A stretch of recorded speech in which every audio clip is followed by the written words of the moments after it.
All right, let's dive in. Today we're tackling a philosopher who, well, let's just say he wasn't known for his sunny outlook. Definitely not a good vibes only kind of guy. Exactly. We're talking about Arthur Schopenhauer. We're talking late 1700s, early 1800s. Think revolutions, romanticism, all that. A time of big ideas, for sure. Big ideas, and some pretty big names in philosophy too, like Kant and Hegel. Yeah. But Schopenhauer, he was a bit of an outlier. Yeah, he wasn't exactly following the crowd, kind of swimming against the tide, you could say. So while everyone else was all about progress and optimism, Schopenhauer was not. Not so much. He thought a lot of those ideas were, well, a bit detached from the realities of human existence, especially when it came to Hegel. Hegel, another philosophical heavyweight. What was Schopenhauer's beef with him? He thought Hegel was way too optimistic, too focused on reason and progress. Schopenhauer was much more, shall we say, grounded in the nitty-gritty of what it means to be human. Okay, so everything's awesome and more. Let's get real. Exactly. And all that going against the grain, it comes through in his work, especially in his most famous book, The World as Will and Representation. The World as Will and Representation. Catchy title. What's it all about? Well, it gets pretty deep. Schopenhauer starts with this idea from Kant about how there's a difference between the world as we experience it, the phenomenon, and the true reality behind it all, the noumenon. Okay, I'm following so far. The phenomenon, the reality we perceive, and the noumenon, the deeper reality. Right. Think of it like looking in a mirror. The reflection you see is the phenomenon, but the actual you standing there, that's the noumenon. So there's this whole other layer of reality we're usually not aware of. Exactly. And Schopenhauer believed that we could actually pierce this veil, see through the illusion to the true reality behind it. Pierce the veil, huh? Sounds intense. He called it the veil of Maya, actually, a term he borrowed from Indian philosophy. The veil of Maya. So what exactly is behind this veil? What did Schopenhauer think was the true reality? He believed there's this powerful force at play that drives everything, and he called it the will. Wait, will like willpower? Like when I decide to go to the gym? No, not quite. This isn't about our everyday decisions. This will is something much bigger, much more fundamental. It's the force that drives all living things. Okay, so not my willpower to resist that extra slice of pizza. Nope. This will is way more primal. Schopenhauer described it as blind, irrational, a constant striving, a pushing for life. That doesn't sound too bad. What's the problem then? Well, here's the thing. He also believed that this will, this driving force, is the source of all our suffering. Hold on, the source of suffering, how does that work? Because this will, while it's the force behind life, is also the force behind all our desires. And those desires, they never really end. We get what we want and then boom, we want something else. Exactly. And that, for Schopenhauer, is the essence of suffering. This constant striving, this feeling of never being satisfied, always wanting more. He believed it traps us in this endless cycle of desire and disappointment. So it's like we're on a treadmill, running and running, but never getting anywhere. Perfect analogy. Schopenhauer believed that this feeling of always wanting more, of never truly arriving, is the root of so much of our unhappiness. It's the will, keeping us on this endless loop of desire. Okay, this is starting to feel a little bleak.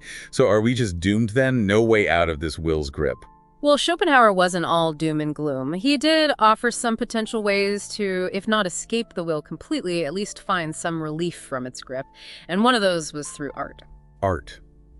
Really? Yeah. How can staring at a painting or listening to music help us escape this all-powerful will? Schopenhauer believed that when we truly immerse ourselves in art, we experience a kind of break from our desires. We're not focused on, I want this or I need that. We're just present with the beauty, the emotion of the art itself. So it's like a vacation for the mind, a way to quiet all that inner chatter about our wants and needs. You could say that. He was particularly fascinated by music, especially Mozart. He saw music as this pure expression of the will, capable of bypassing our intellect and speaking to something deeper. So instead of therapy, just crank up some Mozart. Huh. Well, maybe not a complete replacement, but Schopenhauer did believe that music had a profound power to lift us out of ourselves, to bring a sense of peace and calm. He saw it as a way to, in a way, experience the will without being completely consumed by it. Fascinating. So art as a way to, at least temporarily, escape the will's grip. But I'm guessing there's more to Schopenhauer's ideas about liberation, right? You're right. He also pointed to asceticism as a potential path. Now, before you picture monks in caves and extreme self-denial. Yeah, hair shirts and all that. Exactly. Schopenhauer's idea of asceticism was more about an inner journey, a conscious effort to detach from worldly desires. So less about physical deprivation and more about a mental shift. Exactly. He was talking about recognizing that true happiness doesn't come from satisfying every whim, but from finding a deeper sense of peace within. Sounds challenging. Almost a paradox. Yeah. Using our will to free ourselves from will. It is, and he drew a lot of inspiration from Eastern philosophies here, like Buddhism, which emphasized compassion and the idea of letting go of ego as the path to liberation. So instead of striving for more, we find freedom by letting go. That was his idea. It's about recognizing that true contentment comes from within, not from chasing after external things. Radical stuff, especially in a world that's constantly telling us we need more of everything. It is radical. And remember, all of this was happening while another big-name philosopher, Hegel, was painting a very different picture. Right. You mentioned earlier that Schopenhauer wasn't a fan of Hegel's ideas. What was it about Hegel's philosophy that rubbed Schopenhauer the wrong way? Well, to put it simply, Hegel was all about reason and progress. He saw history as this grand march toward freedom and perfection, with reason leading the way. Schopenhauer, not so much. So it was like a philosophical battle of the optimist versus the pessimist. Exactly. They had completely different views on history, reason, pretty much everything. For Schopenhauer, history wasn't some triumphant march. It was just the stage for the will's endless drama of suffering, with no real beginning or end. Okay, so no love lost between these two. But how did their views on reason differ specifically? Wasn't reason supposed to be the great liberator, the key to progress? For Hegel, absolutely. But for Schopenhauer, reason was less a hero and more of a tool that often gets used by the will to get what it wants. So instead of leading us to freedom, reason is just helping us fulfill our desires, which just feeds the cycle. That's how Schopenhauer saw it. Reason might make us better at getting what we want, but it doesn't actually free us from wanting. So it's like reason gives us a faster car, but we're still stuck on the same road to nowhere. Great analogy. Reason can help us navigate the world, but it doesn't change the fundamental nature of the will or our relationship to it.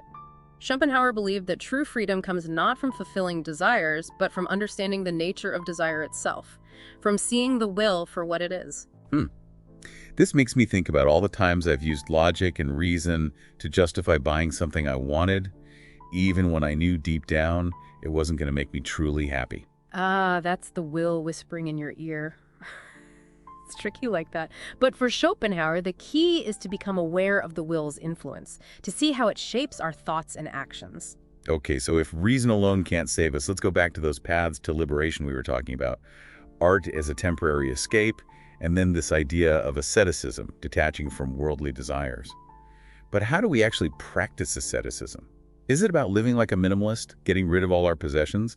It's not necessarily about giving up material things, although that could be part of it for some people. For Schopenhauer, asceticism was more about an internal shift, a conscious effort to loosen the grip of desires. So it's more about changing our mindset than changing our lifestyle. Exactly. It's about recognizing that true happiness doesn't depend on external things, but comes from a deeper sense of inner peace and contentment. That sounds difficult, to say the least. It's definitely not easy, especially in a world that's constantly bombarding us with messages about what we should want, how we should live. Schopenhauer knew this was a challenging path. So how do we even begin to walk this path? Well, he drew a lot of inspiration from Eastern philosophies like Buddhism, practices that emphasize compassion, meditation, the idea of transcending the ego. So instead of trying to satisfy every desire, we practice letting go. Accepting that true contentment comes from within. That's the essence of it. It's almost like training ourselves to want less, to find satisfaction in simpler things. This is heavy stuff. A lot to unpack here. It is, but it's also incredibly thought-provoking. It really makes you question a lot of assumptions about happiness and what it means to live a good life. It definitely does. And you know, what's striking is that even though Schopenhauer had this rather bleak view of the will and its influence on us, he also believed in the importance of ethics. Oh, absolutely. That's a key part of his philosophy. But wait, if we're all just puppets of this blind, insatiable will, how can there even be morality? Where does ethics fit into all of this? That's where Schopenhauer's idea of compassion comes in. He believed that the key to ethical behavior lies in recognizing our shared humanity, in understanding that at a fundamental level, we're all manifestations of the same will. So we're all in this together, all struggling with the same desires, the same suffering. Exactly. And this realization, Schopenhauer believed, is what leads to genuine compassion. When we can truly see ourselves in others, understand that their pain is not separate from our own, then we're motivated to act ethically, not out of duty or fear of punishment, but out of a deeper sense of empathy and connection. It's like that saying, walk a mile in someone else's shoes. Schopenhauer saying we're all essentially wearing the same shoes, just different styles maybe. That's a great way to put it. And this compassion, for Schopenhauer, wasn't just a nice feeling. It was a powerful force that could counteract the ego-driven impulses of the will. So compassion becomes a kind of antidote to the suffering caused by the will, a way to break free from that constant self-centered focus on our own desires. Precisely. Compassion allows us to see beyond our own needs and recognize the suffering of others as our own. It's a powerful reminder that we're not isolated individuals, but interconnected beings sharing a common fate. It's a surprisingly hopeful message, especially coming from a philosopher known for his pessimism. He's essentially saying that even in a world dominated by the will, even in the face of suffering, we still have the capacity for something greater. That's one of the most inspiring aspects of Schopenhauer's work, I think. He reminds us that we're not just at the mercy of this blind force. We have the power to choose compassion, to act ethically, to create a more just and caring world. This is truly mind-blowing stuff. Challenging, thought-provoking, and ultimately, I think, very hopeful. I agree. And you know what's amazing is that Schopenhauer's ideas about compassion and ethics have resonated with thinkers and activists across so many different fields. From psychology to social justice movements, his work has sparked important conversations about empathy, altruism, and the importance of ethical behavior. So his influence extends far beyond the realm of academic philosophy. Absolutely. His work continues to challenge us to think deeply about ourselves and the world around us, to consider what it truly means to live a meaningful and ethical life. It's incredible how a philosopher writing in the 19th century can still have such a profound impact on our understanding of ourselves and the world. It really is. It speaks to the enduring power of these big questions about happiness, suffering, the meaning of life, questions that we're all grappling with no matter what time period we live in. This deep dive into Schopenhauer's world has been an incredible journey so far. We've covered so much ground. From his unique view of the will to his ideas about art, asceticism, and compassion. It's been a fascinating exploration, and I think we've given our listeners a lot to ponder. We certainly have. But before we wrap up this first part, I have one question for you. What's the one big takeaway you hope our listeners will remember from this exploration of Schopenhauer's thought? What's the essence of his message? That's a great question. I think the most important thing Schopenhauer teaches us is that even though the world can be a difficult place, full of suffering and disappointment, we're not powerless in the face of it. We have choices to make, paths to explore, ways to find moments of peace and meaning, even within the constraints of our human condition. We have the power to choose compassion, to seek beauty, to cultivate a deeper understanding of ourselves and the world around us. Exactly. And perhaps, most importantly, Schopenhauer reminds us that true happiness might not lie in getting everything we want, but in learning to want less, in finding contentment and peace within ourselves. It's a powerful and kindly message in a world that's constantly telling us we need more. It really is. It's an invitation to pause, to reflect, and to consider what truly matters in life. This has been an amazing exploration of Schopenhauer's world so far. Thank you so much for joining me on this deep dive. It's been a pleasure. And to our listeners, thank you for joining us on this journey. We hope this first part has sparked your curiosity and inspired you to explore Schopenhauer's ideas further. Remember, philosophy, like life, is an ongoing exploration. So keep asking questions, keep seeking answers, and keep diving deep. We'll be back soon with more on Schopenhauer's thought. Stay tuned. It is a lot to consider. It really gets you thinking. Schopenhauer was all about challenging those conventional ideas about happiness. He certainly was.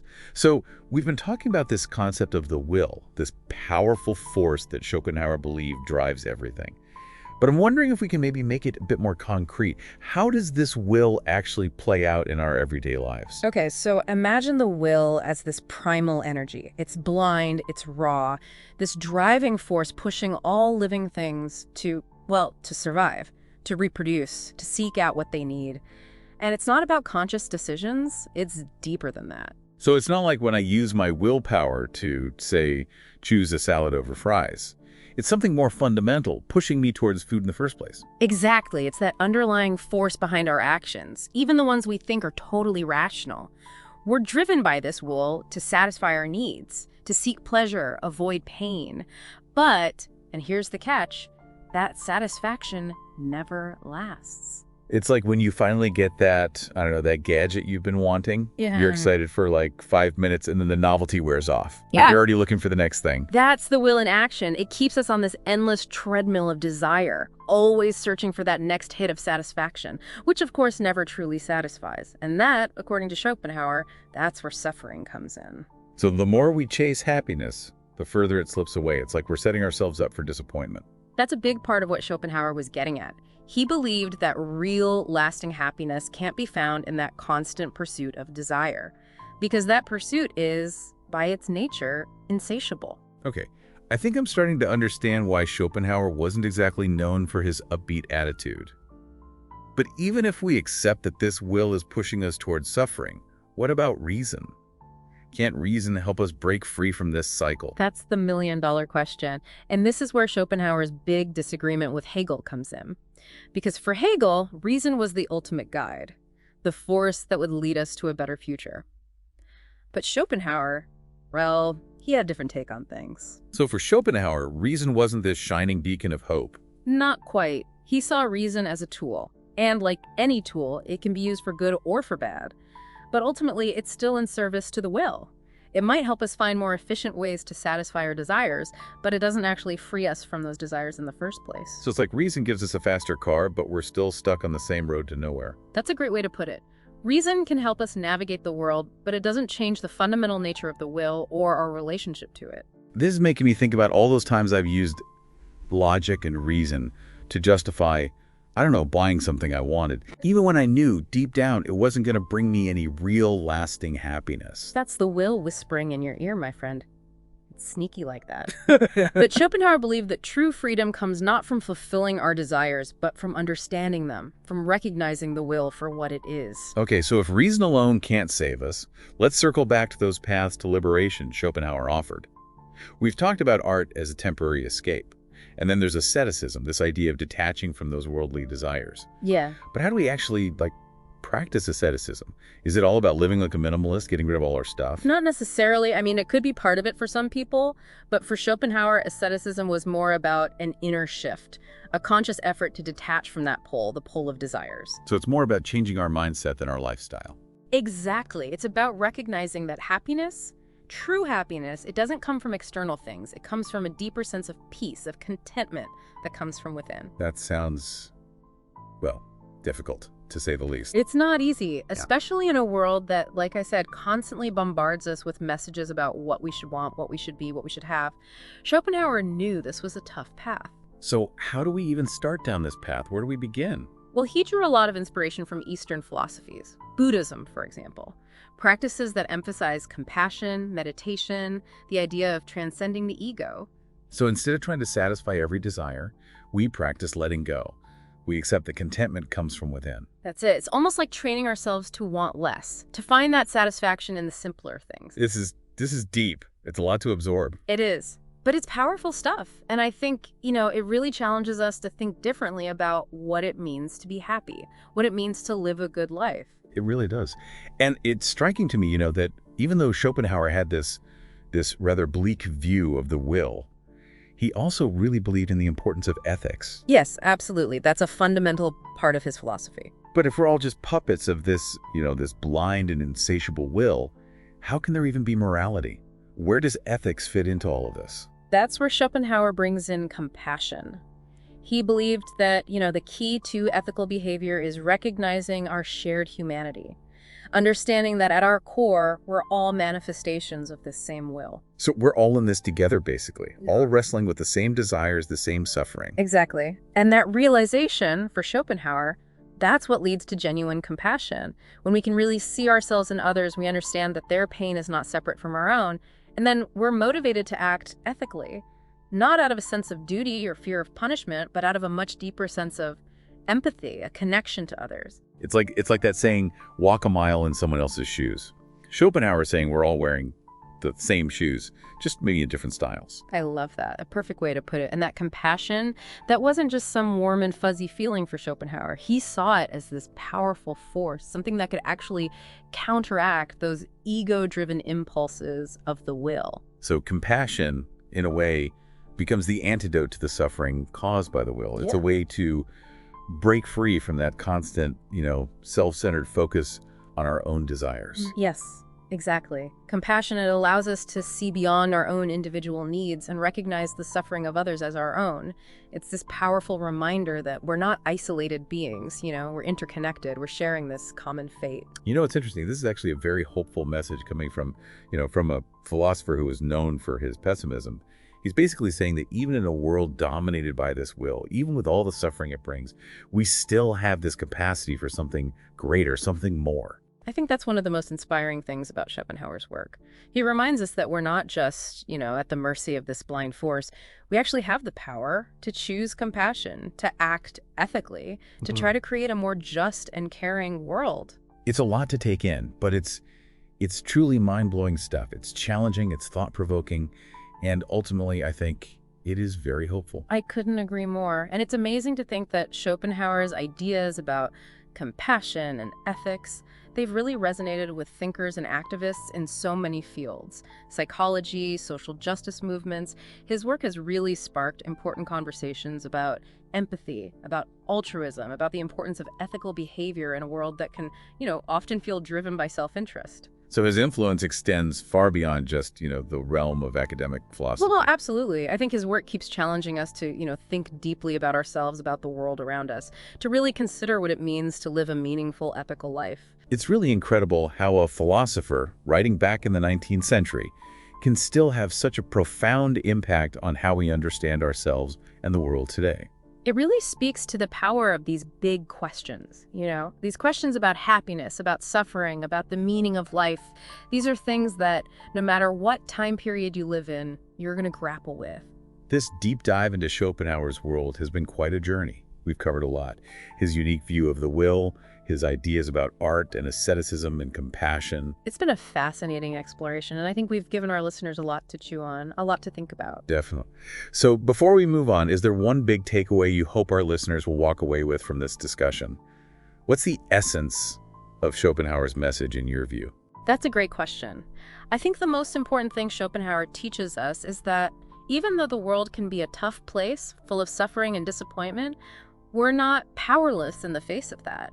We do have choices. We have paths to explore. There are ways to find those moments of peace, of meaning, even within, the limits of our human condition. We have the power to choose compassion, to seek beauty, to cultivate a deeper understanding of ourselves and the world around us. Exactly. And maybe most importantly, Schopenhauer reminds us that true happiness, real happiness, it might not be about getting everything we want. It might be about learning to want less, finding that contentment and peace within ourselves. Like a powerful message, especially in a world that's always telling us we need more, more, more. It is. It's an invitation to slow down, to take a step back and ask ourselves, what really matters? This has been a truly eye-opening exploration of Schopenhauer's philosophy. Thank you so much for guiding us through it. My pleasure. Always happy to dive into these big ideas.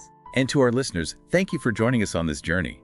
We hope this episode has sparked your curiosity and inspired you to explore Schopenhauer's thought further. And remember, philosophy, like life, it's an ongoing exploration. So keep those questions coming. Keep searching for answers. Keep diving deep. We'll be back soon with the final part of our deep dive into Schopenhauer's world. Until then, it really does. It makes you stop and think, doesn't it? It does. And, as we've been talking, I keep thinking back to Schopenhauer's ideas about art and how it can offer, that kind of temporary escape from the will. Can we maybe talk about that a little more? What did he see as so special about art, especially music? Yeah, for Schopenhauer, art was this way to tap into a different kind of knowledge, a way to sort of see beyond, that veil of everyday wants and desires and just experience a moment of pure perception. Pure beauty. You get lost in a piece of music or a painting, and you kind of step outside of that constant wanting and striving. You're not thinking about your to-do list or what you wish you had or whatever. You're just completely present. Exactly. And for Schopenhauer, music was particularly powerful because he saw it as like the most direct expression of the will itself. It bypasses language, concepts. It speaks to something much deeper. It's like music taps into some, some primal part of us, something beyond words. That's a great way to put it. Yeah. He believed that by listening to music, especially certain composers like Mozart, we could actually, get a glimpse of the nature of the will without being, totally enslaved by it. So it's like experiencing the power of a storm, but without actually getting caught in the wind and rain. Exactly. And, while art obviously can't erase suffering completely, it does offer a kind of refuge, a way to, momentarily step off that treadmill of desire and experience a sense of peace, a sense of connection. It's a reminder that even in a world that, can often feel so chaotic and overwhelming, there's still beauty to be found. There's still meaning. Absolutely. And, this idea of finding solace in beauty, in connecting to something, larger than ourselves, it's something we see in so many different philosophies, spiritual traditions throughout history. It's something we all seem to crave, I think. Yeah. Whether it's through art or nature or even just, simple acts of kindness, there's something about these experiences that, help us feel grounded, more at peace. I think you're really onto something there. Schopenhauer, for all his pessimism, he was ultimately pointing us towards, ways to find meaning, ways to find solace, even in a world that can be challenging. He's giving us permission, in a way, to seek beauty, to be compassionate, to really cherish those moments of connection that, make life richer, more fulfilling. A lot to think about. Really is. So any final thoughts before we wrap up our deep dive? Just this, I guess. Schopenhauer may not have been, the most cheerful philosopher, but I do think his work really challenges us to ask those big questions about life, about suffering, about what it means to find happiness. And even if we don't necessarily agree with all his answers, I think the very act of asking those questions is so valuable. It reminds us that philosophy, it's not about just finding the right answers. It's about engaging with those questions, exploring the world and our place in it. Exactly. It's a journey. And even if it takes us to some dark places, some uncomfortable places, it's a journey worth taking. I couldn't agree more. Well, this has been an incredible deep dive into Schopenhauer's world. Thank you so much for joining me. It's been a pleasure. Always love a good philosophical discussion. And to our listeners, thank you for being here with us. We hope this deep dive has, piqued your interest, maybe even inspired you to do some exploring of your own. There's always more to discover, right? More to think about. Absolutely. Yeah. So keep exploring, keep questioning, keep the conversation going. Until next time. See you then.